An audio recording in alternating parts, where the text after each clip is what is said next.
కరీంనగర్ జిల్లా గంగాధర మండలం గర్షకుర్తి గ్రామంలో పవర్లూమ్ అనుబంధ కార్మిక సంఘాల సమైక్య ఆధ్వర్యంలో రిలే నిరాహార దీక్షలు చేపట్టారు.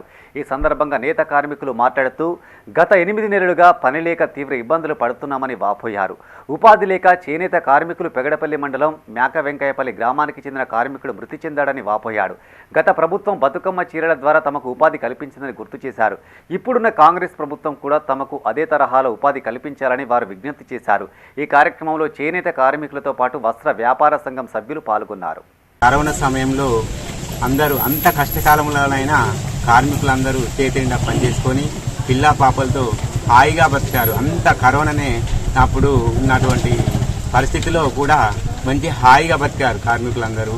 అందరు మన బతుకమ్మ గత ప్రభుత్వం ఇచ్చినటువంటి బతుకమ్మ చీరలతోని గత 8 నెలలుగా కార్మికులు బతుకమ్మ చీరలు లేకపోవడంతో మా చుట్టుపక్కల గ్రామాలు కాసారం కానీ చార్జేరి కానీ మన ఉప్పెరమల్లాల కానీ చుట్టూ మన పెగడపల్లి మన మేకంకేపల్లి ఇన్ని గ్రామాల పైన మా గర్భవతి గ్రామం పైన ఆధారపడి ఉన్న ఇన్ని ఊళ్ళు ఇప్పుడు విలవిలలాడిపోతున్నాయి. మన చేనేతల కార్మికుల పరిస్థితి దయానీయంగా పరిస్థితి మారింది.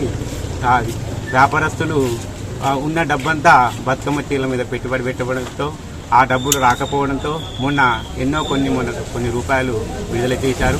మరికొన్ని రూపాయలు ఇంకా రావాల్సిన పరిస్థితి ఉన్నది. ఇదివరకు గతంలో ప్రభుత్వం పని కల్పించింది. ఇప్పుడు కాంగ్రెస్ ప్రభుత్వంతో పని కల్పించాలని మేము డిమాండ్ చేస్తున్నాము.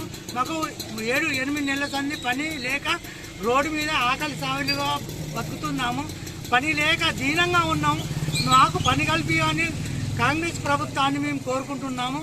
చేనేత కార్మికులకు పని లేక బాగా ఇబ్బందిలో ఉన్నారు. యారా సబ్సిడీస్తో మాకు కొనసాగించి ఇచ్చింది.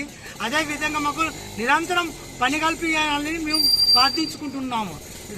రేవంత్ రెడ్డి గారు మా మీద దయచేసి పని కల్పించాలని చేనేత కార్మికులు పని కల్పించాలి. ఇదివరకు మేము ప్రభుత్వం ఆర్డీ కట్టుకోమని మాకు ఇచ్చింది. ఇప్పుడు 8 నెలల సంది 9 నెలల సంది ఆర్డీ మేము కట్టుకుంటూ పోతున్నాం. డబ్బులు వేసలేరు.